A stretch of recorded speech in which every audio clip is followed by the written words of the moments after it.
नमस्कार दोस्तों, अपने इस वीडियो में बात करेंगे प्रमुख खोजकर्ता या कोशिका से संबंधित जो कुछ फैक्ट्स हैं उनके बारे में। तो वीडियो को यहाँ पर शुरू से लेकर एंड तक ज़रूर देखें ताकि कोई भी डिटेल्स है वो आपसे मिस ना हो। और इसकी जो पीडीएफ है वो आप पीडीएफ भी प्राप्त कर सकते हैं हमारे टेलीग्राम या व्हाट्सएप ग्रुप से। तो यहाँ पर देख सकते हैं, सबसे पहले हम बात करते हैं सामान्य सूक्ष्मदर्शी की। इसकी खोज की थी जेकेरियस एवं जेनसन ने, जिसकी आवर्धन क्षमता है वो 15 गुना है। उसके बाद संयुक्त सूक्ष्मदर्शी इसकी खोज की तो रॉबर्ट हुक ने, आवर्धन क्षमता वो 44 गुना तक होती है इसकी। इलेक्ट्रॉन सूक्ष्मदर्शी की बात करें तो इसकी जो खोज की थी वो नोल व रस्का ने की थी और इसकी आवर्धन क्षमता काफ़ी ज़्यादा है, 2 लाख गुना आवर्धन क्षमता है। एनिसेक जनन की बात करें तो चार्ल्स बोनेट जो नामक वैज्ञानिक था उसने एनिसेक जनन की खोज की थी। एनिसेक मतलब बिना निषेचन के जो जनन होता है वो एनिसेक जनन है। माइटोकॉन्ड्रिया की जो खोज की थी वो अल्टमान व कोलिकर ने की थी। अल्टमान ने खोज की थी, कोलिकर ने इसका नाम देखा था सबसे पहले। गोल्जी काय की बात करते हैं तो गोल्जी काय की खोज की थी कैमिलो गोल्जी ने। लाइसोसोम की जो खोज की थी वो डी ड्यूबे ने की थी। केंद्र के न्यूक्लियस की खोज की थी वो रॉबर्ट ब्राउन ने की थी 1874 के अंदर, 1839 के अंदर। केंद्रिका की खोज की थी फोंटाना ने।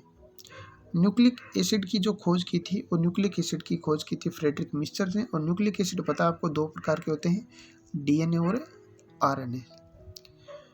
उसके बाद हम चलते हैं यहाँ पर रक्त कोशिकाएं। रक्त कोशिकाओं के बारे में बताया था यहाँ पर मेलपिगी ने।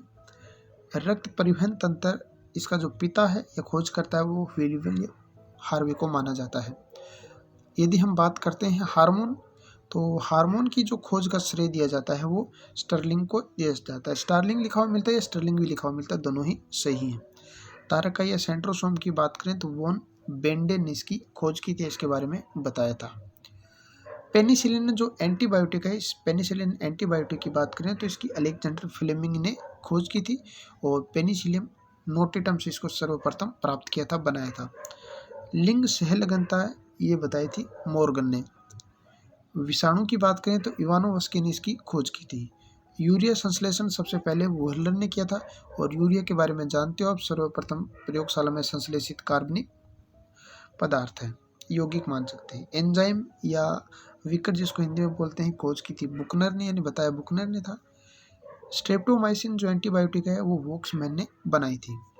जीवाणु की खोज करने की बात करें तो ल्यूवेन हॉक ने इसकी खोज की थी या सर्वप्रथम इसने देखा था, बताया था। प्रोटीन की बात करें तो ब्रिजलिस व ग्लूडर नामक जो वैज्ञानिक है उन्होंने सर्वप्रथम प्रोटीन के बारे में विस्तार से बताया था, खोज की थी। विटामिन की बात करें तो कैसिमर फंक ने इनका नामकरण किया था, खोज किया मान सकते हैं। इकाई झिल्ली रॉबर्टसन ने। इकाई झिल्ली जो अपने कोशिका झिल्ली होती है वो इकाई झिल्ली के रूप में होती है, ये जो सिद्धांत दिया था वो रॉबर्टसन ने सर्वप्रथम दिया था। उसके बाद हम बात करते हैं जीव विज्ञान के प्रमुख जो सिद्धांत हैं और उनके प्रतिपादक कौन हैं। और ये जो बात है अपने जो एग्ज़ाम्स होते हैं कॉम्पिटिटिव एग्ज़ाम, उनमें सबसे ज़्यादा इम्पोर्टेंट है ये चीज़ें और एएनएम जीएनएम में भी काफ़ी ज़्यादा बार पूछी जाती है। तो सबसे पहले अपने बात करते हैं कोशिका सिद्धांत। जो कोशिका सिद्धांत दिया था वो स्लाइडेन और सवान ने दिया था। स्लाइडेन है वो अपने बॉटनी का था और सवान है वो जूलॉजी का था। जीवद्रव्य सिद्धांत जो दिया था वो हर्टविंग ने दिया था। सोल जेल जो सिद्धांत दिया था वो दिया था हाइमन नामक ने। उपार्जित लक्षणों की वंशागति का जो नियम दिया था वो लेमार्क ने दिया था, यानी वे लक्षण जो हम अपने जीवन में प्राप्त करते हैं वो पीढ़ी दर पीढ़ी वंशागत होते हैं, ये सिद्धांत बताया था इसके बारे में लेमार्क ने। इसको लेमार्कवाद के नाम से भी जाना जाता है सिद्धांत को। प्राकृतिक वर्ण का सिद्धांत दिया था चार्ल्स डार्विन ने। डार्विन ने यह कहा था कि प्रकृति उन्हीं जीवों का चयन करती है जो प्रकृति के अनुकूल होते हैं, इसको डार्विनवाद भी कहा जाता है। जनन द्रव्य का सिद्धांत दिया था विजमान ने। विजमान ने यह बताया था कि जनन द्रव्य के अंदर यदि किसी भी प्रकार का परिवर्तन होता है तो वो पीढ़ी दर पीढ़ी संचरित हो जाता है। जीन सिद्धांत की बात करें तो टीएच मॉर्गन ने जीन सिद्धांत दिया था। उत्परिवर्तन का सिद्धांत दिया था ह्यूगो डी व्रिज ने, जो अपने 4 o'clock प्लांट होता है मिराबिलिस लापोस पे कार्य करके। पुनरावर्तन का सिद्धांत दिया था हेकल नामक वैज्ञानिक ने। गुणसूत्रीय सिद्धांत दिया था सटन ने। जीवद्रव्य जीवन का भौतिक आधार है, ये स्टेटमेंट दिया था हेक्सले नामक वैज्ञानिक ने। द्विनाम पद्धति है ये कैरोलस लिनियस ने दी थी। द्विनाम पद्धति के अनुसार कोई भी जीव है उसका नाम 2 शब्दों से मिलकर बना होता है। डीएनए का द्विकुंडलित जो मॉडल है या डबल हेलिक्स जो मॉडल है वो दिया था वाटसन और क्रिक ने, और इस मॉडल के लिए इनको नोबेल पुरस्कार भी मिल चुका है 1962 में। जातीय आवर्तन का जो नियम है वो हेक्कल नामक वैज्ञानिक ने दिया था। जीवाणु सिद्धांत है, ये जीवाणु सिद्धांत लुई पास्चर ने दिया था। लुई पास्चर ने कहा था कि जीवाणु की उत्पत्ति जीवाणु से ही होती है। उसके बाद बात करते हैं विशिष्ट उत्पत्ति सिद्धांत का। विशिष्ट उत्पत्ति सिद्धांत दिया था फादर सोरेजी ने। उसके बाद देख सकते हैं सभी कोशिकाओं की उत्पत्ति पूर्ववर्ती कोशिकाओं से होती है, और रुडोल्फ विर्चो ने शब्द दिया। रुडोल्फ विर्चो ने कहा था ओमिनिस सेलुला ई सेलुला, यानी जो नई कोशिका है वो पुरानी कोशिकाओं से ही बनती है। ये स्टेटमेंट सर्वप्रथम दिया था रुडोल्फ विर्चो ने। बाद में कोशिका सिद्धांत के अंदर भी इस स्टेटमेंट को शामिल किया गया था। उसके बाद देख सकते हैं उत्परिवर्तन सिद्धांत। तो उत्परिवर्तन का सिद्धांत ह्यूगो डी व्रिज ने दिया था। उसके बाद योग्यता की जो उत्तरजीविता है ये सिद्धांत हर्बर्ट स्पेंसर ने दिया था। इसके अनुसार इस प्रकृति में जो योग्य होता है या सभी में जो श्रेष्ठ होता है वही जीवित रहता है, बाकी सारे नष्ट हो जाते हैं। इस प्रकार ये अपने काफ़ी कुछ सिद्धांत हैं। उसके बाद हम बात करते हैं महत्वपूर्ण दिवस की। तो किसान दिवस है वो 23 दिसंबर को मनाया जाता है। जैव विविधता का अंतर्राष्ट्रीय जो दिवस है वो 29 दिसंबर को मनाया जाता है। किसान दिवस 23 दिसंबर को मनाया जाता है। राष्ट्रीय प्रदूषण रोकथाम जो दिवस है वो 2 दिसंबर को मनाया जाता है। राष्ट्रीय विज्ञान दिवस है वो 28 फरवरी को मनाया जाता है। उसके बाद वन महोत्सव जो दिवस है वो संपूर्ण फरवरी व जुलाई का जो प्रथम सप्ताह है उसमें चलता है। विश्व पृथ्वी दिवस 22 अप्रैल को मनाया जाता है। विश्व पर्यावरण दिवस 5 जून को मनाया जाता है। विश्व वानिकी या फॉरेस्ट जो दिवस है वो 21 मार्च को मनाया जाता है। विश्व खाद्य जो दिवस है वो 16 अक्टूबर को मनाया जाता है। विश्व स्वास्थ्य दिवस 7 मार्च को मनाया जाता है। विश्व संरक्षण जो दिवस है वो 3 दिसंबर को मनाया जाता है।